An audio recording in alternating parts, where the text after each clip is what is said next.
Well, good morning, friends, and thank you so much for joining us for another fun episode of That's What She Said. Once again, we are at the Virginia Theater in downtown Champaign.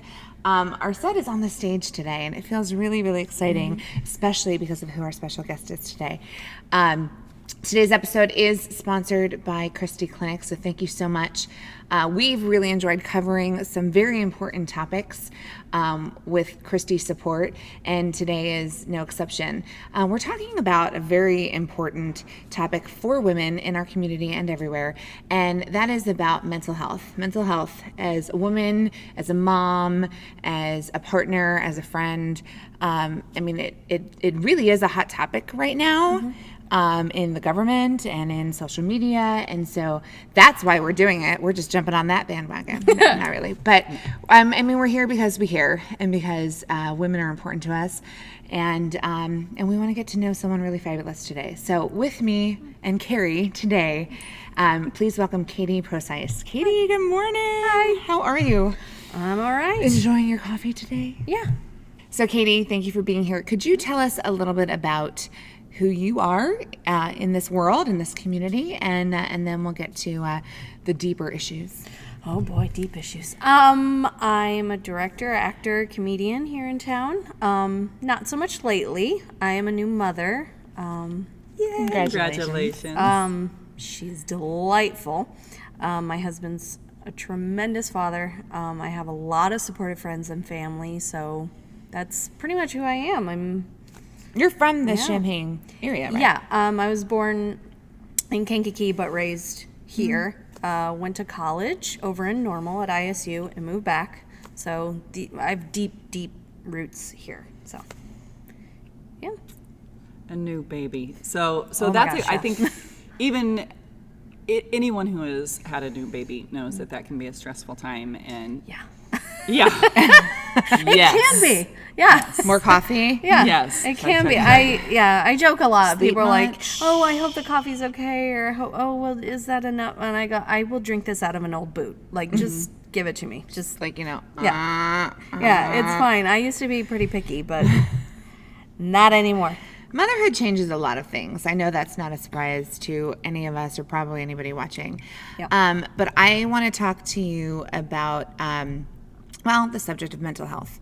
You have always been very comfortable talking about your experiences with your health as a woman, and particularly how it's changed since becoming a mom. So share with us, I guess, the beginning of when you started noticing maybe something wasn't right. I've had signs of depression from, I'd say, early teens, preteens, 12 or 13 years old, which can very easily be dismissed as, oh, she's a teenager, she's going through puberty, she's hormonal.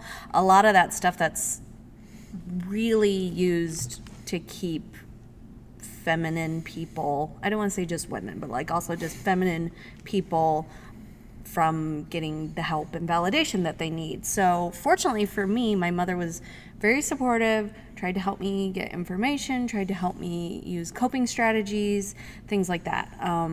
So she just let me be who I was. She didn't try to tell me to hide it. She didn't tell me, you're just being dramatic, or you're just hormonal, you're just a teenager, nothing like that. So even though I could be dramatic, I could be over emotional about things, I learned over time how to deal with my experiences. Well, how would deal with they? my feelings? How would they manifest? Like, how would you know that it wasn't just normal hormonal or moodiness? What made it Right. stand out? What made it different? I think it was more looking back than at the time. Okay. At the time, it was just, this is how I am, who I am, and over time, I realized, oh, other people aren't like this. Everybody doesn't experience this the way I do. Everybody doesn't feel tired all the time, or lose concentration, or have bouts of crying. Not sadness, crying and irritability, things like that. I started to notice, events in the past that was depression. I didn't realize it at the time. It was just who I was, and that was fine for the time. But around 19, I went to the doctor. I would be dizzy, have a lack of concentration. Like I said, I was fatigued, a lot of problems, and it was really starting to alarm me.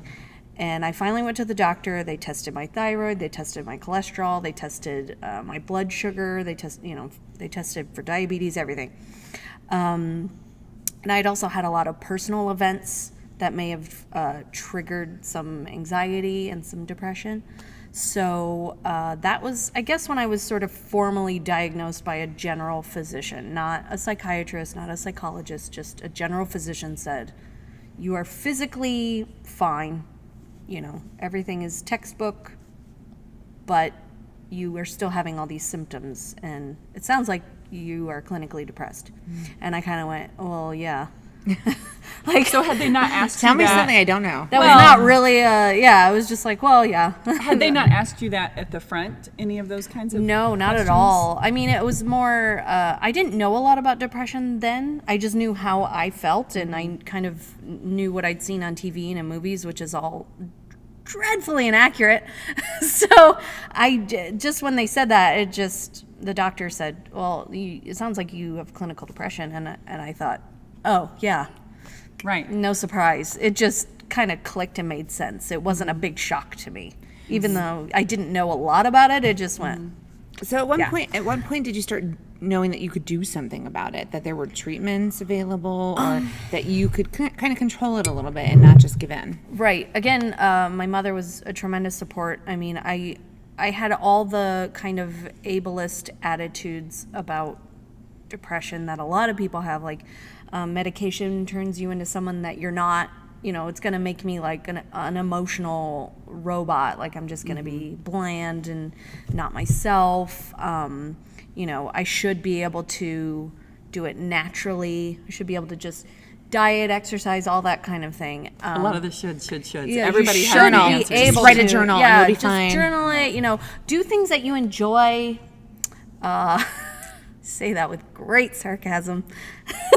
Because a part of depression is you don't enjoy anything that you enjoy. So to tell someone, with a broken leg to walk it off, there's a key component missing in the healing process. So yeah, I had all those kind of ableist attitudes because I didn't really know anything about it except my own experience. And finally, again, when I was about 19 or 20, my mother just said, if you had diabetes, you would take insulin. You wouldn't think I should be strong enough to overcome diabetes just through my diet, because through diet and exercise, you can help control your blood sugar. Through controlling stress, things like that, you can manage your diabetes. It doesn't cure you, but you would take your medicine. You would see a doctor regularly. So it just kind of clicked. All of a sudden I thought, that is true. So I should at least try. I should at least go to a doctor, see what they say.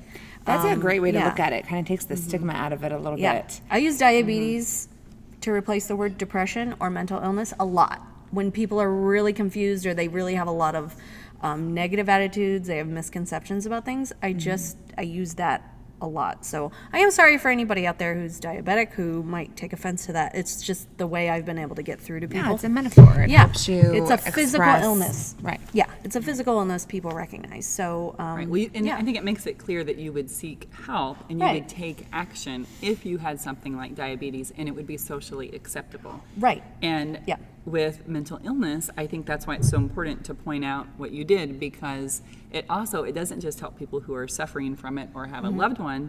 It helps the rest of us to maybe realize, saying, Right. maybe you should get some exercise, or Yeah. maybe you should do Yeah. things you enjoy, Well, despite the maybe- fact you enjoy nothing. Yeah. But it will help, Yeah. people to know what to say and what not to say, and Exactly. to educate everyone. And to listen to them. When someone says, I'm diabetic, you don't say, well, why don't you just stop eating cake? Right.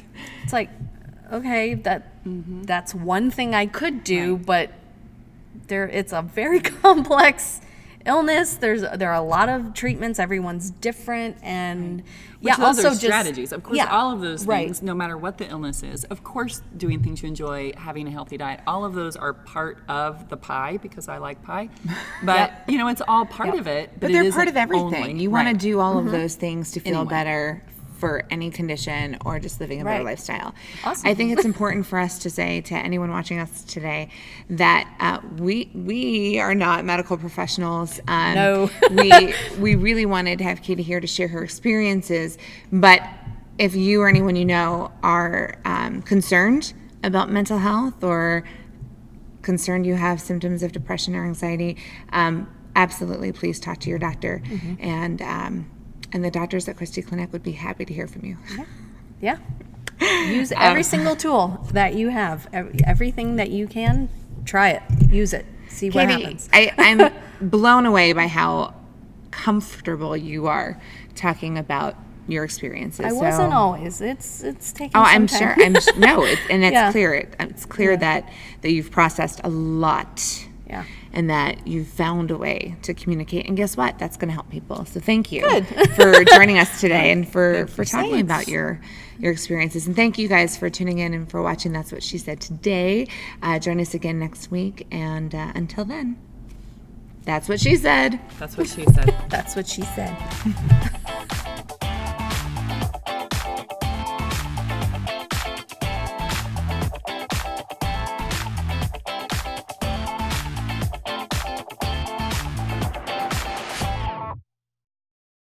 Thank you for joining us today. We're really excited that Christie Clinic presented today's episode.